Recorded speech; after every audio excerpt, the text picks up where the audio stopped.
ang pagpapala ng ating Panginoong Jesucristo, ang pag-ibig ng Diyos Ama, at ang pakipagkaisa ng Espiritu Santo naway sumainyong lahat. At sumayo rin. Mga kapatid, sama-sama tayo ngayon na magdiriwang ng Banal na Eucharistia, ang sakripisyo ni Jesus na inalay para sa atin. At tayo rin ay nagpasalamat sa kanyang patuloy na pangangalaga sa atin upang tayo rin ay mangalaga sa kanyang nilikha, lalo tigit sa kalikasan. Nag-alay sa ng buhay, kaya tayo rin ay nag-aalay ng sarili para sa Diyos. Kaya 2 taon na nakalipas, ating inaalala ang dispersal na kung saan ay mayroon bang hindi magandang pangyayari, pero andito pa rin tayo na nakikipaglaban at tayo ay mangangalaga ng kalikasan. Itaas na sa Diyos ang iba pa nating mga intensyon, ang ating mga pasalamat sa biyaya ng Diyos, natigit sa biyaya ng buhay, at isama natin ang ating panalangin at intensyon para sa kimlay ng kaluluwa ng mga nag-alay ng buhay, lalo na si Brother Armin Marin, at ang intensyon ng lahat ng natibaka at nakaisa dito. At anumang intensyon meron tayo, ito'y ating itaas sa Diyos. At upang tayo maging marapat, gumanap sa banal na pagdiriwang, aminin natin ang ating makasalanan at hingi ito ng kapatawaran sa Diyos.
Kaawaan tayo ng makapangyarihang Diyos, patawarin tayo sa ating mga kasalanan at patnubayan tayo sa buhay na walang hanggan.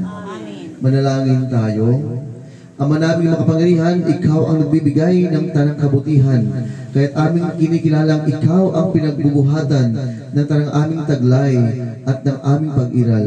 Turuan mo po kaming tumanaw ng utang na loob sa iyong mga ibinigay at magmamahal sa iyo ng buong puso at kalakasan sa pamamagitan ng Kristo kasama ng Espiritu Santo magpasawalang hanggan. Magsubok tayo at magkinig sa salita ng Diyos.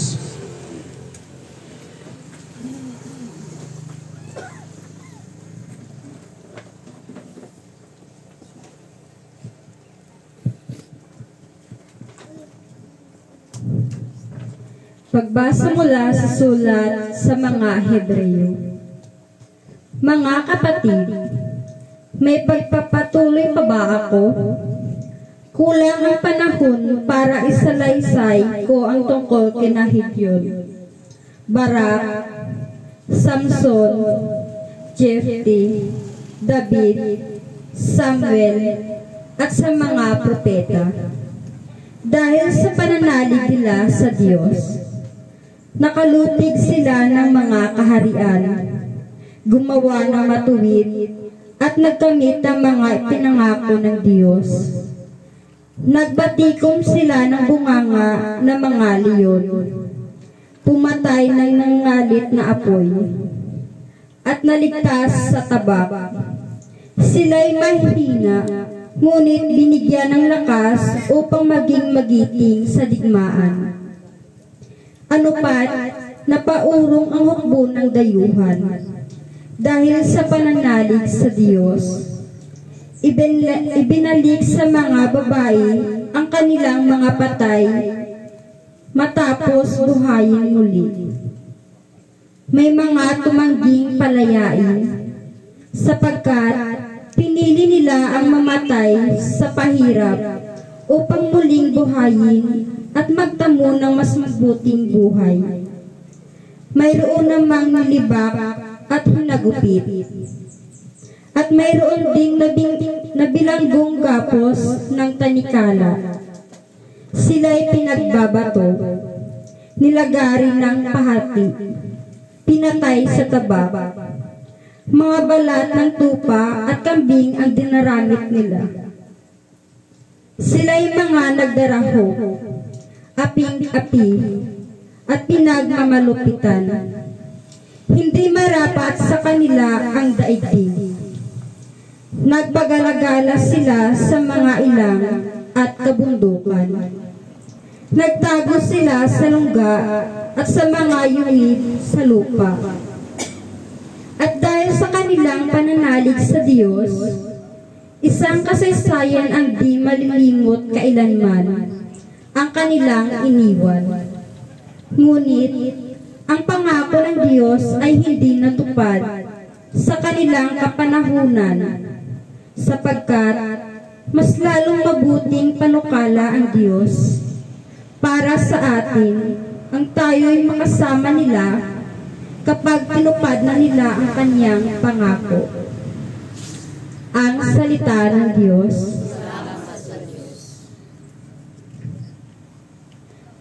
Magpakatatag ang tanang may tiwala sa may kapal.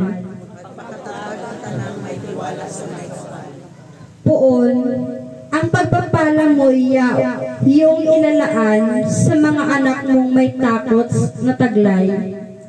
Kagilagilalas, malasing ninuman. Ang pagkalinga mo sa mga hinirang na nangatiwala sa inyong pagmamahal. Tugon. Iyong kinalinga at iningatan mo laban sa adhika ng samang tao. Dinala sa ligtas na dakong kublihan upang di hamakin ng mga kaaway. Tugon, magpakatatag ang tanang may tiwala sa may kapal. Purihin ang Panginoon, purihin ang Poon sa kanyang pag-ibig na dulot sa akin nang ako'y magipit. Tugon, magpakatatag ang tanang may tiwala sa may kapal. Ako ay natakot, labis na nangamba sa pag-aakalang itinakwil mo na. Ngunit, dininig mo yaong aking taghoy nang ako'y humingi sa iyo ng tulong. Tugon, magpakatatag ang tanang may tiwala sa may kapal. Mahalin mo Poon ng mga hinirang, ng lahat ng tapat na mga nilalang. Ang tapat sa kanya ay iniingatan, ngunit ang palalo'y pinarurusahan. Tugon, magpakatatag ang tanang may tiwala sa may kapal.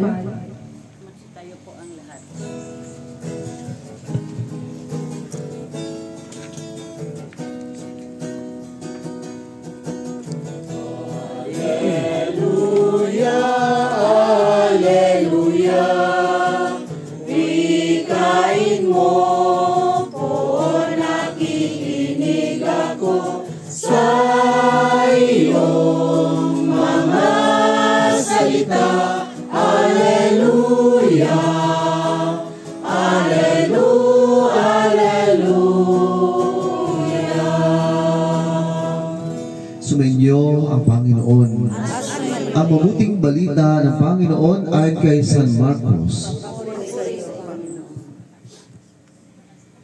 Noong panahon iyon, dumating si Jesus at ang mga alagad sa ibayo ng lawa sa lupain ng mga Herasino.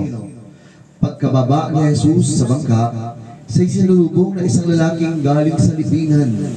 Ang lalaking ito ay inaalihan ng masamang espiritu at sa libingan naninirahan. Hindi siya maigapos ng matagal kahit talikala ang gamitin. Malimit siyang ipangaw at gapusin ng talikala. Ngunit pinaglalagot-lagot niya ito at pinagbabali-bali ang pangaw. Talagang walang makasupil sa kanya. Araw-gabi nagsisigaw siya sa libingan at sa kabululan at sinusugatan ng bato ang kanyang sarili. Malayo pa ay natanaw na niya si Jesus. Siya patakbong lumapit at nagpatira pa sa harapan niya. At sumigaw ng malakas, Jesus, anak ng kataas-taasang Diyos, ano ang pakialam mo sa akin? Huwag mo akong pahirapan. Alang-alang sa Diyos. Sinabi niya ito sapagkat inuutos sa kanya ni Jesus, masamang espiritu, lumabas ka sa taong ito. Tinanong siya ni Jesus, ano ang pangalan mo? Pulutong, sapagkat marami kami, tugon niya. At mahigpit nilang ipinakiusap sa Jesus na huwag silang palayasin sa lupaing iyon. Doon naman sa libis ng bundok ay may malaking kawan ng mga baboy na nanginginain. Nagmamakaawa kay Jesus ang masamang espiritu na ang wika, papasukin mo na lang kami sa mga baboy.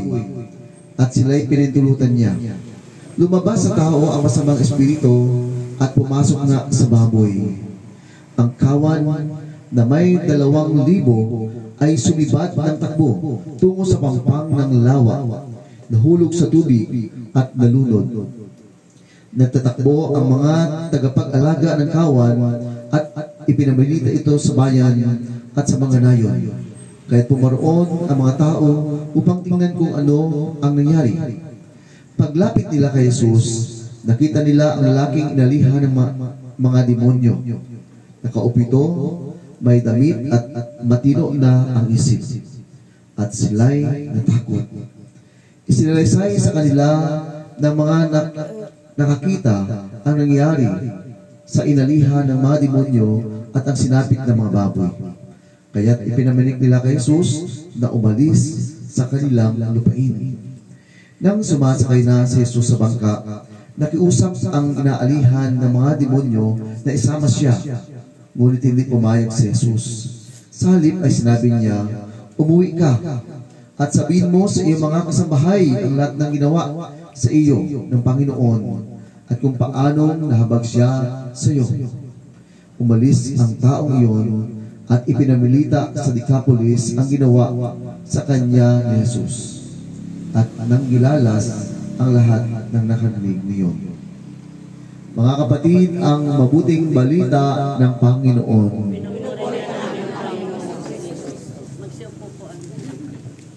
Magandang hapon po sa inyong lahat.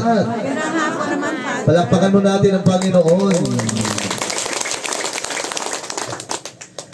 Marahil narinig nyo na yung kasabihang everything happens for a reason. Narinig nyo na ba yun? At para sa akin, kung itatanong siguro literal, so lahat ng bagay ay nangyayari na may kahulugan o may rason. May dahilan. Lahat ng bagay na nangyayari sa buhay natin ay may dahilan. At kung bakit narito tayo ngayon, ang dahilan, siyempre una, pasalamatan ang Panginoon. Pasalamatan, bakit Padre pasalamatan? Masama ang nangyari noon. Dahil may mga masamang pangyayari, pero sa dulo nito ay may mabuting bagay na idinudulot sa atin. At yan ang dapat nating pasalamatan na nakita natin sa mga masamang pangyayari, makita pa rin natin ang Diyos ay kumikilos sa atin. Amen. At makapangyarihan ang Diyos. Kanina naisip ko, kahit pala ang isang taong mahina ay mayroong magagawa. Lalo tigit kung sa Diyos ay kakapit at aasahan ang kanyang awa. May awa ang Diyos. Hindi po ba? Siguro, ito hindi ko pinili ang gospel. Ito talagang gospel ngayon. Pero pwede natin makita Kita natin kung gaano kalaki ng awa ng Diyos. At sabi pa nga niya doon sa pinagaling niya, umuwi ka, huwag kang sumunod sa akin, ipamalita mo ang awa ng Diyos. Na itong taong ito inaalihan, napakahina nito. Kaya nga siya ay inalihan ng napakaraming demonyo. Ilan yung umalis sa kanya? Yung tumakbo, pumunta sa kawan, ilan yun? Halos 2,000. Napakarami. Ay di napakakapangyarihan ng demonyo. Pero, yumuko pa rin siya. Inaknalis pa rin ang kapangyarihan ng Diyos. Tingnan nyo. Mas makapangyarihan ang Diyos kahit kanino mang may kapangyarihan sa mundong ito.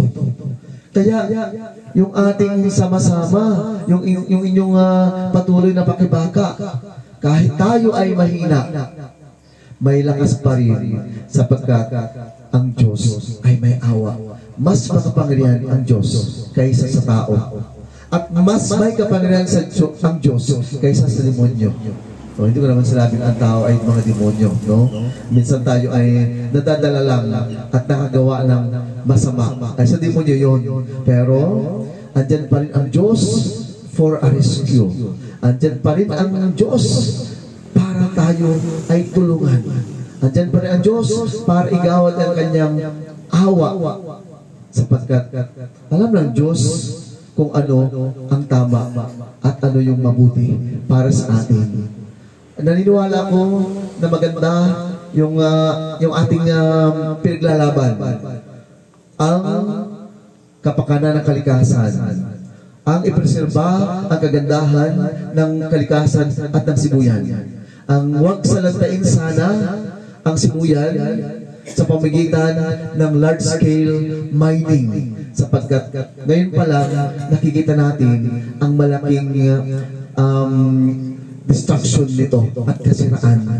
Ang kasiraan ng kalikasan ay kasiraan din ng buhay ng tao. Dahil sabi ni Pope Francis sa kanyang sinulat na Laudato Si, ang mundong ito ay ating tahanan. At lahat tayo may karapatang mamuhay, hindi lang yung mga nasa taas o mga malakas o may kapangyarihan.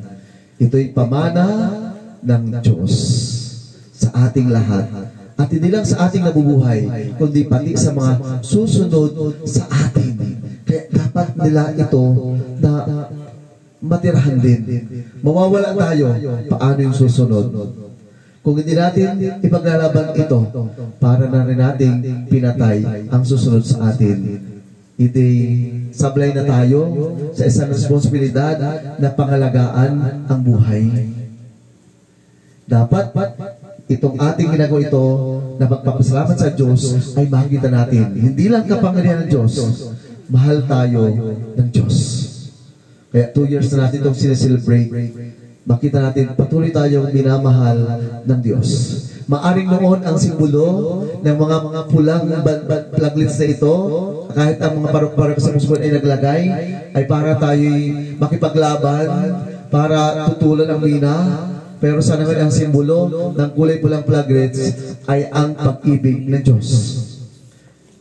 Red symbolizes love, na hindi mawawala sapagkat sa pag-ibig, kapayapaan ang hatid nito. Hindi tayo nang aaway. Ayaw natin na mayroong kaguluhan. Ang nais natin ay kapayapaan. At iiral ang kapayapaan kung iiral ang pag-ibig sa bawat isa. Sana, iniisip ko na what comes next? Ano kayo mangyayari after the election? Baka matuloy ang mina, o sana wala na. Kung ang mga sumusulong ng mga minang ito ay hipuin ni Senyor Santo Niño, hipuin ng Diyos, na sila mismo ay magmahal sa kalikasan. Mahalin nila yung mga tao na nanirahan dito. Mahalin nila ang biyayang bigay ng Diyos. At mahalin nila ang kapayapaan na sana yun ang kailang isa sa alaala at huwag ituloy ang pagmimina dito sa Sibuyan. At ito yung ating hiling, no? Na kung si Jesus ay may awa, doon sa lalaki na ilang demonyo, mas lalong malaki ang awa niya sa ating napakarami na lumalapit sa Kanya, na sana tayo tulungan na maging mapayapa ang isla ng Sibuyan. Huwag ituloy ang pagmimina dito. Amen. Sana, naalala ko yung sabi ng aking professor, remember the past with gratitude, live the present moment with joy, and face the future filled with hope. Nandito tayo para pasalamatan ang mga bagay na nangyayari sa buhay natin, na palaging andyan ang Diyos na bibigay ng biyaya. Hindi ba malaking biyaya na kahit paano ay na-stop yung exploration, at ngayon tayo 2 years na at dito pa rin tayo, patuloy tayo manalangin.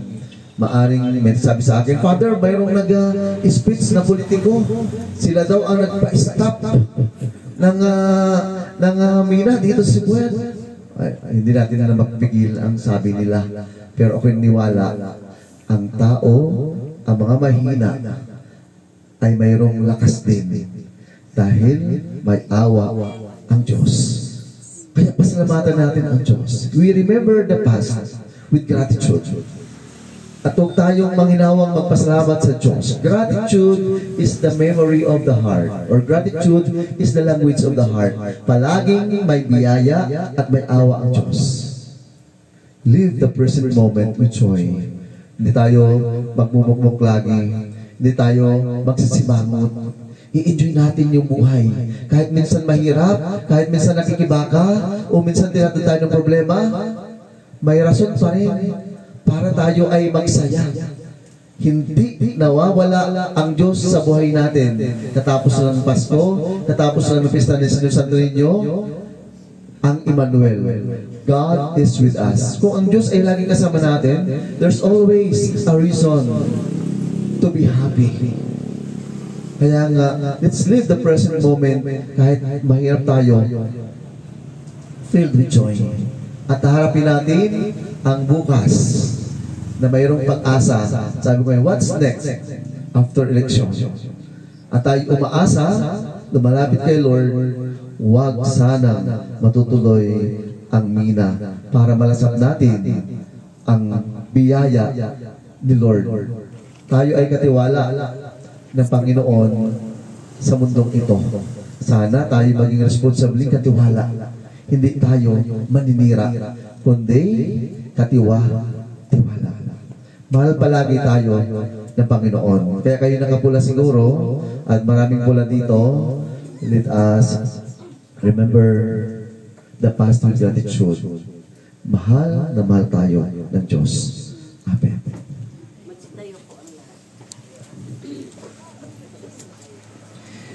Natitipon kay Kristo na lumulupig sa kasamaan.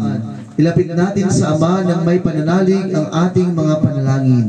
Ang ating itutugon, Panginoon, kataas-taas ang Diyos, ipag-adya mo kami. Kataas-taas ang Diyos, ipag-adya mo kami.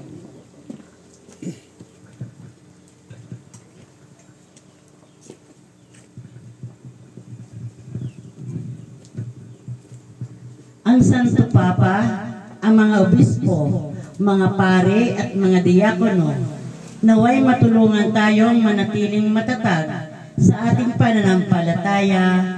Manalangin tayo sa Panginoon. Kataas-taas ang Diyos, ipanalangin kami.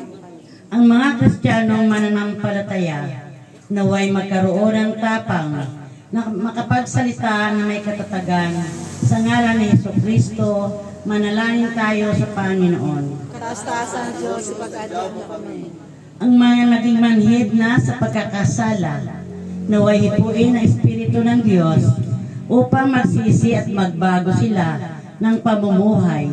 Manalangin tayo sa Panginoon. Kataas-taas ang Diyos, ipag-adya mo kami. Ang mga naging nanakit dahil sa hirap at pagdurusa, naway maalalayan natin ng walang pag-aalinlangan. Manalangin tayo sa Panginoon. Kataas-taas ang Diyos, ipag-adya mo kami. Ang ating mga mahal na yumao, naway makauwi ng matiwasay sa kalipunan ng mga banal kay Kristo. Manalangin tayo sa Panginoon. Bastasan Diyos, ipagadyang kami. Sa katahimikan, itaas na sa Diyos ang ating mga intensyon at panalangin, lalo tigit para sa mga kaluluwa ng ating mga yumaong mahal sa buhay.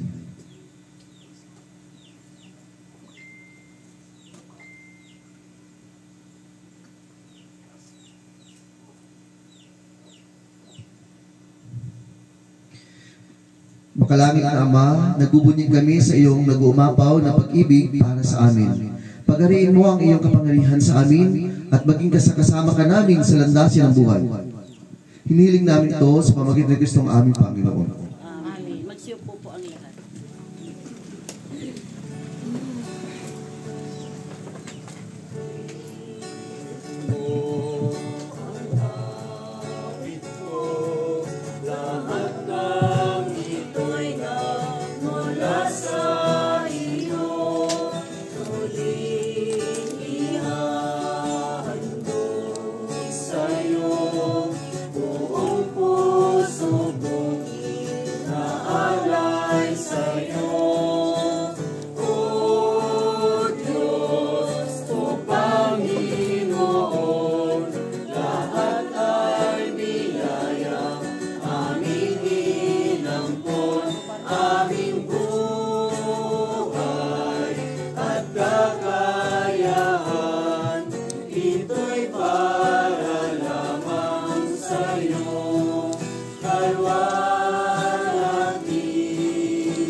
Manalangin kayo mga kapatid o papaghain natin ay galugdan ng Diyos amang makapangyarihan. Tanggapin ako Panginoon ang pagkain sa iyong mga kamay, sa kapurihan at karangalan sa ating kapakinabangan at sa buong sambayanayang banal.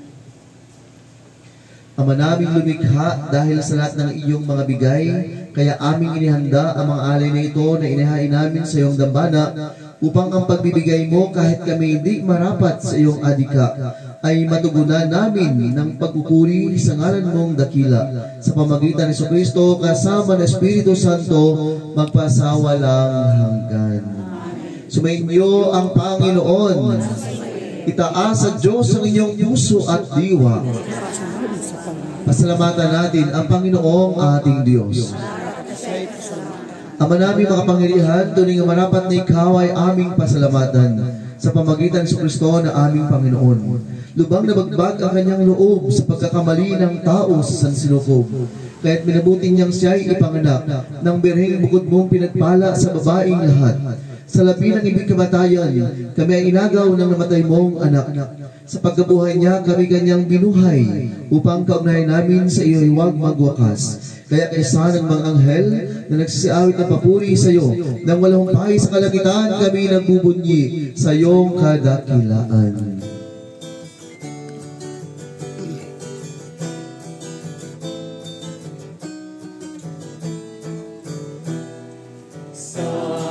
Santo, Santo, Panginoong Diyos, napupuno ang langit at lupa ng kadakilaan mo. Hosana, Hosana, Hosana sa kaitaasan.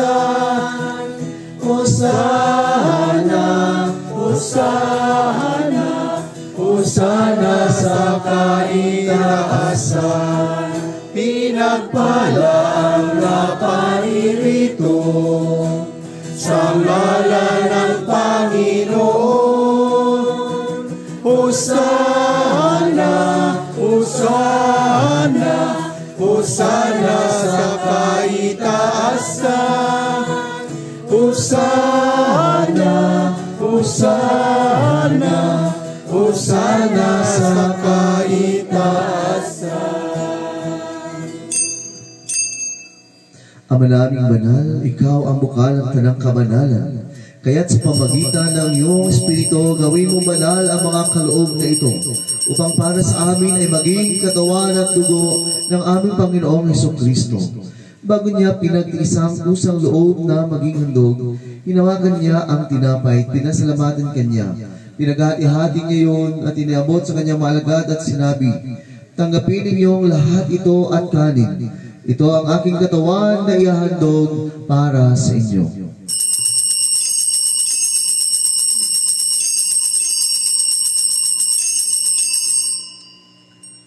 Gayon din naman noong matapos ang hapunan, hinawakan niya ang kalis, muli kanyang pinasalamatan. Inabot niya ang kalis sa kanyang mga alagad at sinabi, "Tanggapin ninyong lahat ito at inumin. Ito ang kalis na aking dugo ng bago at walang hanggang tipan.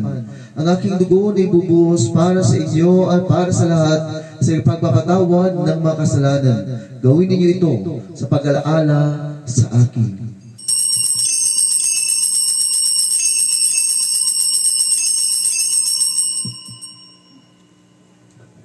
Ipagbunyi natin ang misteryo ng pananampalataya.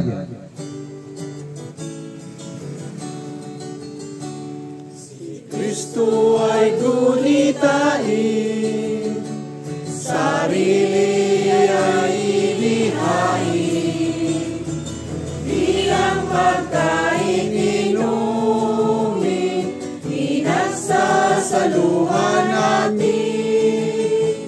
Hanggang sa siya'y dumating, hanggang sa siya'y dumating. Ama, ginagawa namin ngayon ang pag-alaala sa pagkamatay at muli pagkabuhay ng iyong anak. Kaya't iniari namin sa iyo ang tinapay na nagbibigay buhay at ang kalis na nagkakaloob ng kaligtasan. Kami nagpapasalamat dahil kami yung minarapat na tumayo sa harap mo para maglingkod sa iyo. Isinasamo namin kami magsasalo-salo sa katawan ni Kristo ay mabuklod sa pagkakaisa sa pamagitan ng Espiritu Santo. Ama, lingapin mo ang iyong simbahang laganap sa buong daigdig. Puspusin mo kami sa pag-ibig kay San Francisco na aming Papa at tinasiso naming obispo at ng tanak kaparian. Alalahan mo rin ang mga kapatid naming nahimlay nang may pag-asang sila'y muling mabubuhay, gayon din ang lahat ng mga pumanaw. Kawan mo sila at patuloyin sa iyong kaliwanagan. Kawan mo at paginapating kami lahat na makasalo sa iyong buhay na walang wakas. Kaysa ng mahal Birheng Maria na ina ng Diyos, isano sila kanyang puso, kaysa ng mga apostol at ng lahat ng mga banal, na namuhay dito sa daigdig ng kalugulugot sa iyo, may pagdiwang nawa namin ang pagpupuri sa kararangal mo sa pamagitan ng iyong anak na aming Panginoong Hesus Kristo. Sa pamamagitan ni Kristo, kasama niya at sa Kanya, ang lahat ng parangal at papuri ay sa iyo, Diyos, amang makapangyarihan, kasama ng Espiritu Santo, magpasawalang hanggan. Sa tagubili ng mga nakagaling na utos sa turo ni Jesus, na Panginoon natin na Diyos, ipahayag natin ng lakas loob.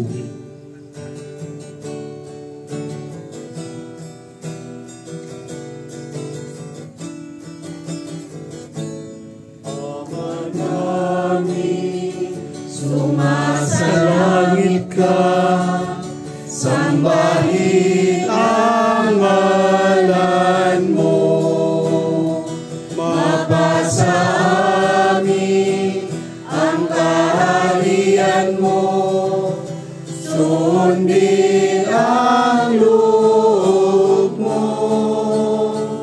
Dito sa lupa para nang sa langit, iyan mo kami ngayon ng aming katanin sa araw-araw at patawarin mo kami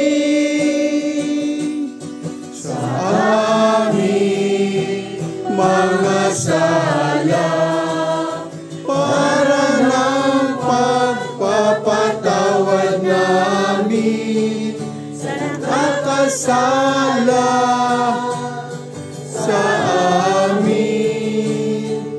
At huwag mo kaming ipahintulot sa tukso, at iadya mo kami sa lahat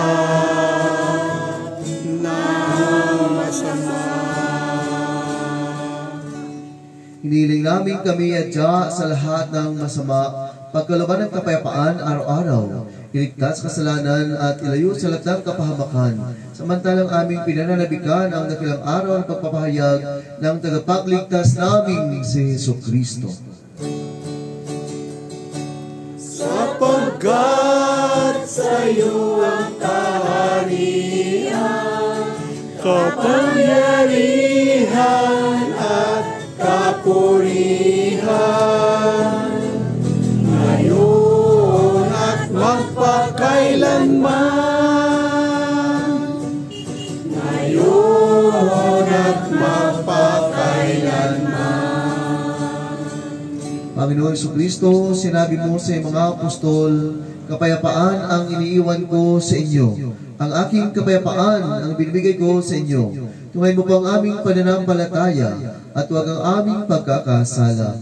Pagkalooban mo kami ng kapayapaan at pagkaisa ayon sa iyong kalooban, kasama ng Espiritu Santo, magpa sa walang hanggan.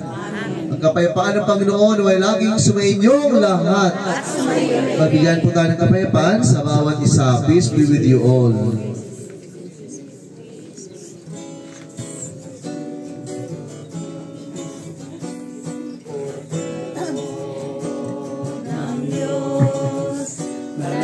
Alis ng mga kasalanan ng sanlibutan, maawa ka. Kordero ng Diyos, na nag-aalis ng mga kasalanan ng sanlibutan,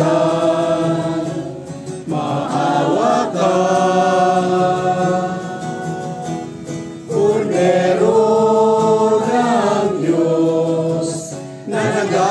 Ng mga kasalanan, ipagkaloob mo sa amin ang kapayapaan.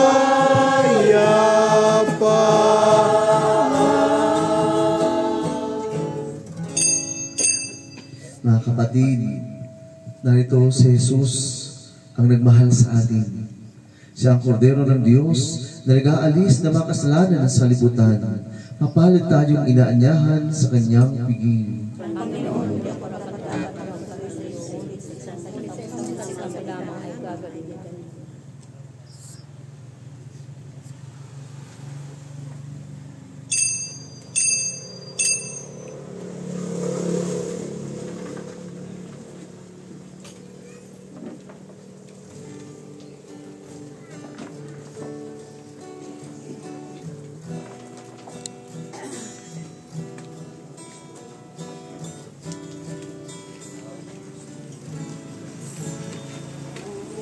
Diyos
ang lahat.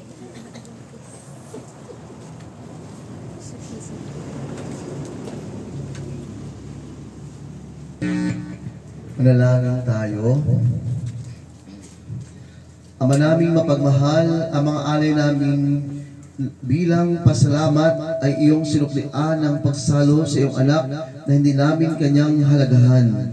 Kaya't ipagkaloob mo sa iyong mga biyaya kami tumibay. Sa ikapagpapagindapat namin ikaw ay paglingkuran. Sa ikapagkakamit namin ng ibayo mo pang mga ibibigay. Sa pamagitan sa Kristo kasama Espiritu Santo, magpasawalang hanggan. Bago po ang final blessing, dadasalin mo natin ang panalangin para sa pangalaga ng buhay at kalikasan. O makapangyarihang Diyos, Ama naming mapagmahal at mapagpala, tagapaglikha ng buhay at kalikasan, ipadala mo po sa amin ang banal na Espiritu upang kami ay liwanagan at tulungan sa aming kalagayan dito sa isla ng Sibuyan. Naniniglod po kami na pakinggan ang aming dalangin, na bigyan kami ng lakas at karunungan na aming ipaglaban ang aming katayuan sa pamagitan ng mapayapang hakbang. Buong pagpapakumbang sinasamo namin, o Amang puno ng kapangyarihan, ng iyong banal na Espiritu, kami subaybayan. Ang lahat ng aming plano at pagsasagawa ay iyong pagpalain at kalugdan, para din kami maging kalugod-lugod at para din sa aming kalikasan. Ayaw naming masundan ang pagdanak ng dugo, bagkus nandito po kami sa pangalaga ng buhay at kalikasan. Kaya Panginoon, masdan mo po kami ng iyong mata at pusong maawain. Wala po kaming lakas, ikaw ang aming sandalan. Bigay mo ang islang ito, kaya sa aming mga kamay nakasalalay ang pagprotekta at paggabay. Panginoon, tunawin mo po ang pusong may malalim at malaking interes na may lahin ang Sibuyang ito. Nang dahilan ay nasa isip ng mga tao na ilaan ang kayamanan sa susunod pa naming mga inapo. Huwag mong pabayaan ang aming mga kapatid na minero na masilaw sa yamang ito, sapagkat pansamansalang kaligayahan lamang ang dulot nito sa mundo. O Maria, aming ina, ipanalangin mo po kami sa iyong anak na si Jesucristo na ihinto ang pagmimina sa islang ito. Iniling namin ito sa pamamagitan ng aming Panginoon. Amen. Maraming salamat po sa inyong lahat sa pakiisa sa pagdiriwang na ito. Salamat din sa pag-imbita sa akin para pangunahan ang misang pasalamat na ito. At kahit pa paano ay nakabalik ulit dito. Bago siguro kami mag-alisan dito sa Sibuyan ay andito pa rin kami. Sana isa pa rin ang ating panindigan na pangalagaan ang isla ng Sibuyan. No?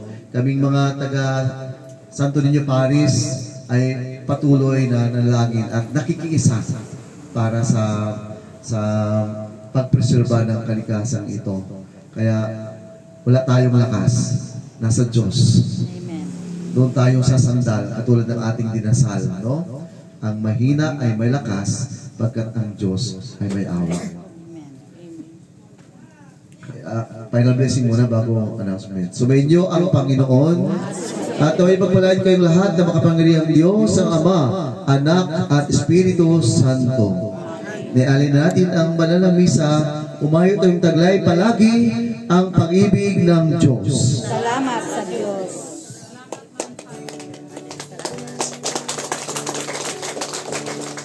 Sandali lang muna, bibis na lang natin ang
Meron pa po ba dyan mga kandila o may mga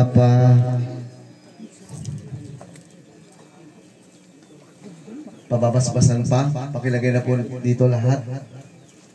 Kung mayroong ibang babasbasan.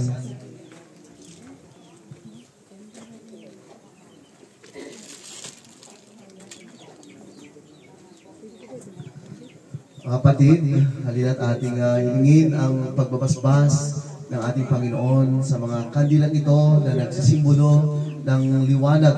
Si Kristo ang liwanag ng ating buhay. Manalangin tayo. Ama naming mga Panginoon, Ikaw ang pinanggalingan ng lahat ng kaliwanagan. Ang liwanag na tatanglaw sa lahat ng mga bansa ay iyong ipinakita sa banal na si Simeon. Gawin mong banal at basbasan ang mga kandilang ito at lahat ng mga narito sa harapan at lahat ng mga hahawak nito na mabubuo sa iyong sabayanan.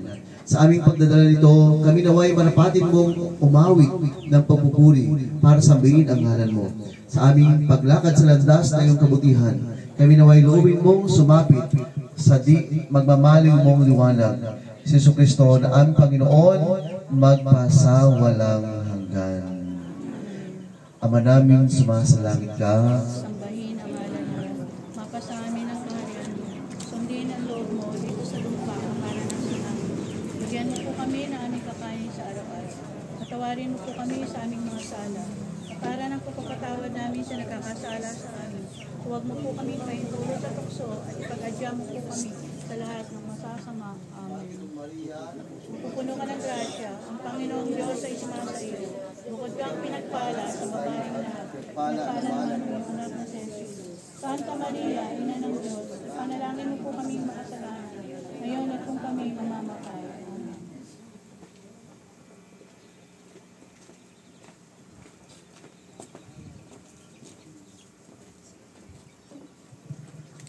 Sa ngalan ng Ama, ng Anak, at ng Espiritu Santo.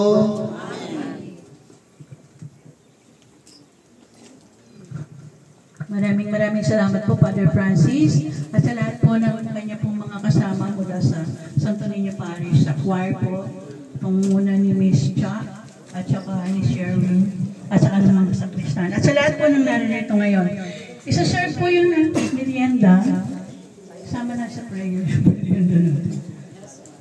Okay, sige po. Habang po sinaserve yung merienda, may konting announcement lang po tayo. After po natin mag-merienda, dahil medyo maliwanag pa, so tamang-tama po yun. Kung makatapos po yung ating merienda, magka-candlelighting po tayo. At ang ating pong gagawin, yun pong mga kandila ng dahil po ngayon ay at 3 ng Pebrero, ginugunita po natin yung pag-iingat ng Diyos na kahit po handiging marahas, yung ginawang dispersal po sa atin diyan, yung karamihan po dito ay kasama po doon, ay may nasaktan pa, yung si Charles at saka si Kagawad Pundong that time, ay ligtas naman po tayo. Inabot po tayo ng 2 taon na hanggang ngayon po ligtas at matatag pa rin po tayo na nakikibaka para po proteksyonan ng ating isla. Kaya po bilang pasalamat po sa Diyos, kung nga po sinabi ni Padre, kahit tayo mahihina, yung hawak ng kababaihan dito ay kawayan para harangin yung mga kapulisan na tinutulak kayo.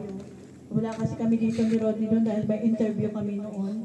Doon kami sa bahay ni Bubot na Rotoni dahil walang signal dito that time. So may interview kami kay Noli Castro at kay Ted Pailon sa bahay na biglang sinabayan nila na konti na yung tao, pinili nilang ipasok yung truck yan po sa pier yan. Pero sabi nga ni Father, maraming inaalawang Diyos, maski medyo marahas yun, pero dahil po doon, nakataon na nasa interview kami that time ni Rodney, naging maingay siya. Ginawa nilang marahas yung dispersal, may nataong may media tayong kasama dito sa barikada that time, nakuha na ng video na ipalipad hanggang sa international news, sa Global Witness, kanya na iskandalo, pati nasa gobyerno. Kanya po hanggang ngayon, meron pong umaako pa nga na sila yung nagpatigil ng mining. So, Dahil sa inyong lahat, dahil sa ating lahat, una-una sa Diyos, na-survive natin yon at masusurvive pa natin yung susunod na mga taon. So, hindi po tayo ng kandila mamaya, pagkatapos po tayo magmerienda, bago po tayo umuwi, at itutulos po natin yan sa tapat. Hanggang doon po banda. Hanggang doon banda na kung saan pinaradahan yung mga trucks. Diyan sa may gate ni Attorney Parcon niya ba yan? May-ari. Yung red na ano na yan. Diyan po sila kasi banda pumarada yung truck. At doon banda naibalya si Sir sino nga ito? Yung Nanding. Sir Nanding. Si Sir Nanding. Hindi niya na naisip kaya siyang ligiso ng truck ay hinarang niya talaga para lang po madepensa ng Anton East. So, ipinagpapasalamat natin to hindi dahil sa tayo ay dinahas, kundi nakilala natin kung sino yung ating kakampi, unang-una yung Diyos, at siyempre, yung mga taong naririto, at kung sino yung marapat na hayaan natin na mag-lead sa atin sa darating na mga araw. Kasama na po dito yung panawagan, dahil po kung hindi po tayo maninindigan, walang magagawa o walang mangyayari, walang maduyaan puyos ang lahat po ng atong effort. Sa May, boboto tayo, hindi ko po kita makasala kung sinong atong depohon. Bukod makita muli anong tanan. Kung kilala na natin, ginatawan kita yung wisdom ng Ginoo, kung alam na natin kung anong ugali ng mga tao na na kung anong inobra sa aton, sana naman hindi ka napaliwaton. Sa lahat naman sa Ginoo, kung hayaan natin na tayo ay abusuhon, kagbaliwalaon, kaglokohon, samantalang sila ay ginasweldohan naton. Kita ang gasweldo sa inda. At isa po kasama sa panawagan ko, darating din pong may nakita na po ako nakapaskil na mga party list. Bago po ang boto ng party list, isa lang po, kada botante.